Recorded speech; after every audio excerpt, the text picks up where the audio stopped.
settimana, non mi passa mai, mi passa mai,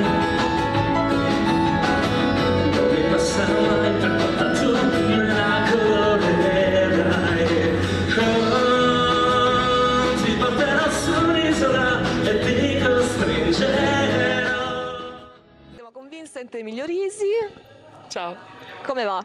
molto bene, sono un po' provato dal soundcheck, però sono pronto. Questa sera quindi apro la serata, quindi sono molto contento di aprire, è una grossa responsabilità. Hai già scaricato un po' di adrenalina allora? Sì, infatti, ma ce n'è ancora tantissima.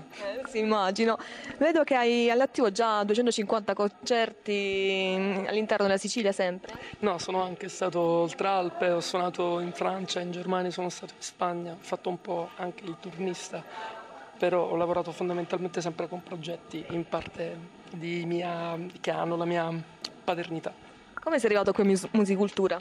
Fantastico, sono arrivato a Musicultura perché casualmente mi trovavo a Macerata nel 2005 allo Sferisterio per caso venni a trovare un'amica e quindi quell'anno vidi le serate finali perché le vidi tutti e rimasi affascinato da questa atmosfera che si respirava così talmente leggera ma allo stesso tempo regale, quasi questi artisti. Li ho invidiati subito questi artisti e adesso vedere quanto è difficile arrivare lassù li invidio ancora di più. Intanto ci sei arrivato, il primo passo è stato fatto. Chi non conosce Musicultura, però questa era la risposta, la prima risposta di getto. Ok, una curiosità, hai composto un brano, Ucciso l'Ucciso. Com'è nata questa canzone? Com'è andata? Allora, è stato assolutamente una riffa, una sciarada, una burla.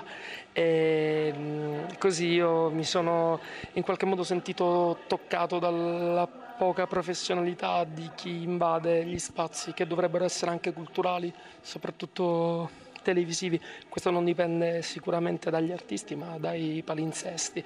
Però chi fa, o almeno chi prova a fare arte un po' più seriamente, credo si sia sentito un po', chi non ha mai pensato perché quella così immeritevole deve stare qui. E quindi è uno scherzo, tramite un sogno l'ho fatta fuori, ma la cosa grave è che dopo questa canzone lei è scomparsa veramente. Forse ti possiamo ringraziare per questo.